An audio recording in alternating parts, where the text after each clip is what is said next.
साथियों, जैसा कि आप लोगों का क्लास 11th से जो है दिसंबर मंथ का मासिक परीक्षा 2024 में चल रहा है, तो यह वीडियो जो है ना आपके लिए काफ़ी महत्वपूर्ण होने वाला है। क्योंकि प्यारे बच्चों, अभी के इस वीडियो में हम लोग क्लास 11th के लिए हिस्ट्री यानी कि इतिहास का बिल्कुल ही 100% ओरिजिनल पेपर लेकर के आ चुके हैं। बच्चों, आपके एग्जाम में यह 100% आएगा, मैं गारंटी देता हूँ। आप याद करके जाना। इससे पहले हम आपको जो है ना ऑब्जेक्टिव का कंप्लीट आंसर दे दिए। इसी चैनल पर वीडियो अपलोड है, जाके देख लेना। नहीं देख पाओगे तो कोई दिक्कत नहीं, मैं ऑब्जेक्टिव सब्जेक्टिव दोनों का एक साथ जो है ना PDF के साथ आंसर डाउनलोड करके दे दूंगा। अब बिल्कुल आप लिख लोगे वहाँ से, ठीक है, क्योंकि मैं वहीं से आंसर बताऊंगा अभी। तो देखो, हिस्ट्री के लिए विषय कोड आपका 321 रहेगा, टाइम 1.5 घंटा का मिलेगा, 50 मार्क्स का एग्जाम होगा और यह बिल्कुल ओरिजिनल पेपर है। चैनल वगैरह को सब्सक्राइब कर लेना प्यारे बच्चों, क्योंकि आपका जनवरी मंथ में भी मंथली एग्जाम होने वाला है, उसमें भी हेल्प कर देंगे। और आपका म्यूजिक का एग्जाम होने वाला है, होम साइंस का, उसका भी हम लोग पेपर अपलोड कर देंगे। तो चलिए ऑब्जेक्टिव वगैरह की बात करते हैं। तो देखो, ये ऑब्जेक्टिव है, इन सारे क्वेश्चन का मैंने उत्तर बताया था, तो यहाँ पर टिक भी लगा है ना। तो चलो सब्जेक्टिव की ओर बढ़ते हैं। तो बच्चों, आप लोग जो है ना यहाँ से ध्यानपूर्वक देखना है। यहाँ पर जो आपका सेशन वी में जो है इसमें लघु उत्तरीय क्वेश्चन है, इसमें 10 क्वेश्चन है कि 5 क्वेश्चन का जवाब देना है। 2 मार्क्स वाला क्वेश्चन है, तो 10 नंबर आपको कंप्लीट मिलेगा। तो पहला क्वेश्चन है कि पुनर्जागरण कालीन 2 प्रमुख चित्रकलाओं और उनकी कृतियों के नाम लिखे। दूसरा है 15वीं सदी में इटली के नगरों के पुनरुत्थान के 2 कारण लिखे। 3 नंबर है मानवतावाद का अर्थ बताएं। और चौथा है पुनर्जागरण कालीन 2 प्रमुख मूर्तिकारों के नाम लिखे।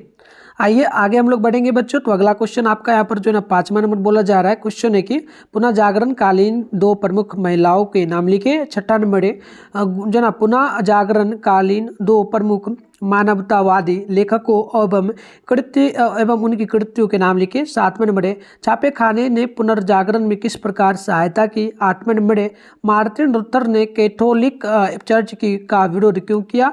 9 नंबर है कि विलियम शेक्सपियर कौन थे और कहाँ के निवासी थे। 10 नंबर है जो ना मैकियावेली कौन थे, उनकी प्रमुख रचनाएं क्या थी। तो इस प्रकार से ये सारा क्वेश्चन था। और अभी लॉन्ग शॉर्ट हो गया, अब लॉन्ग हम लोग देखते हैं। तो लॉन्ग में बात करेंगे ना, तो दीर्घ उत्तरीय क्वेश्चन है। 5 क्वेश्चन में से 3 का जवाब देना, 5 मार्क्स वाला 15 नंबर आपको कंप्लीट मिलेगा। तो यहाँ पर आप लोग क्वेश्चन देखेंगे तो 11 नंबर है कि पुनर्जागरण से आप क्या समझते हैं, आलोचनात्मक विश्लेषण करें। 12 है पुनर्जागरण ने यूरोप के कला एवं साहित्य को किस प्रकार प्रभावित किया, विवेचना करें। 13 है कोपरनिकसीय पर प्रकाश डाले। और 14 है पुनर्जागरण के कारण ईसाई धर्म के अंतर्गत होने वाले वाद विवादों पर प्रकाश डाले।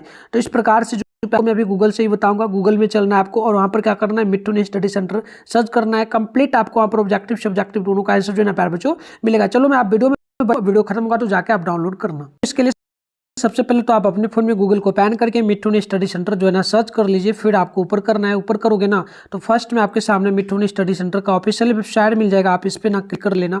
क्लिक करोगे तो आपके सामने जो है इस प्रकार से इंटरफेस ओपन हो जाएगा।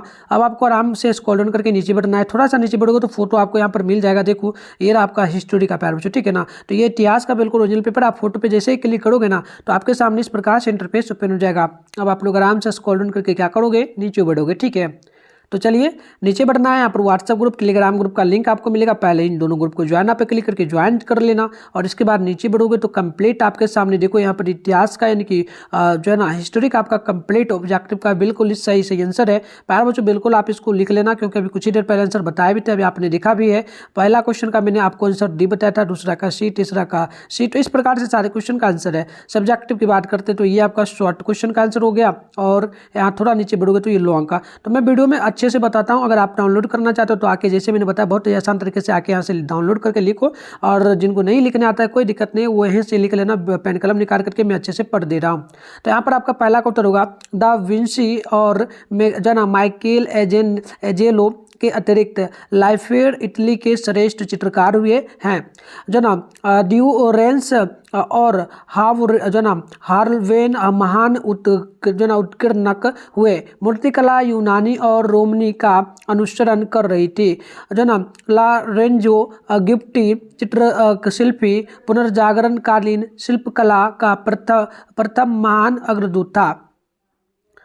अब आप लोग दूसरा क्वेश्चन का उत्तर देखेंगे। तो इस पुनरुत्थान के 2 प्रमुख कारण थे। पहला यहाँ पर पॉइंट में लिखेगा 15वीं सदी में इटली के नगरों में भूमध्य सागर में यूरोप के अन्य हिस्सों के साथ व्यापार और वाणिज्य में महत्वपूर्ण वृद्धि हुई। दूसरा लिखेगा 15वीं सदी में इटली में मानवतावाद का उदय हुआ, एक ऐसी बौद्धिक आंदोलन जिसने प्राचीन ग्रीस और रोम साहित्य और कला पर जोर दिया।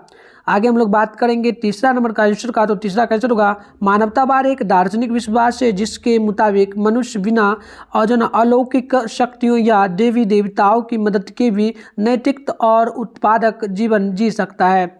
तीसरा क्वेश्चन का उत्तर होगा पुनर्जागरण काल के दो प्रमुख मूर्तिकारों का नाम ये होगा, पहला हो जाएगा डोनाटेलो और दूसरा हो जाएगा माइकल एंजेलो।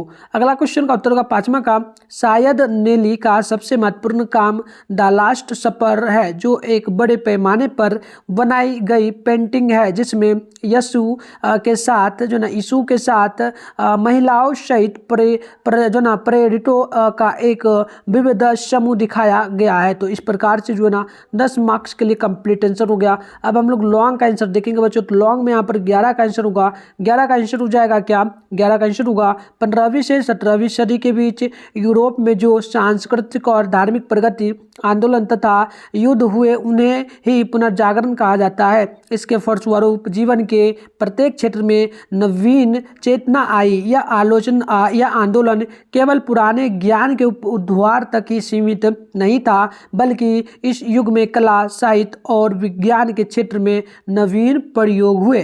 तो चलिए आगे हम लोग बढ़ते हैं। यहाँ पर 12वां नंबर का उत्तर होगा पुनर्जागरण ने अंग्रेजी साहित्य में जो नवाचार लाया जो मुख्य रूप से धार्मिक प्रकृति के रहस्य नाटकों पर केंद्रित था।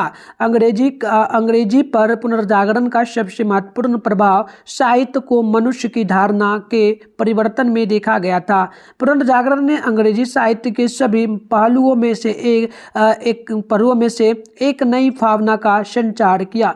आगे बढ़ते हैं बच्चों, तीसरा का आंसर होगा कि जो ना कोपरनिकस क्रांति खगोल विज्ञान में एक क्रांति थी जो भू केंद्रित पृथ्वी केंद्रित प्रणाली की दृष्टिकोण से सूर्य केंद्रित समझ की ओर ले गई, जैसा कि 16वीं शताब्दी में पोलिश खगोल शास्त्री निकोलस जो ना कोपरनिकस ने व्यक्त किया था। तो इस प्रकार से हमने टोटल कंप्लीट आंसर जो था आपका सब्जेक्टिव का देख लिया बच्चों, साथ में हमने ऑब्जेक्टिव का भी आपको बता दिया। तो आप बिल्कुल आके अच्छे से यहाँ से जो ना लिख लेना बच्चों। इसके अलावा आपका जो भी एग्जाम अभी बचा हुआ है ना, होम साइंस का बचा हुआ है, तो प्यारे बच्चों होम साइंस का आप जो है यहाँ से पेपर डाउनलोड कर सकते हो। इसके अलावा म्यूजिक का भी हम जल्दी अपडेट कर देंगे और वीडियो आएगा। तो सभी लोग तैयार रहना, मिलते हैं नेक्स्ट वीडियो में, तब तक के लिए बाय बाय प्यारे बच्चों।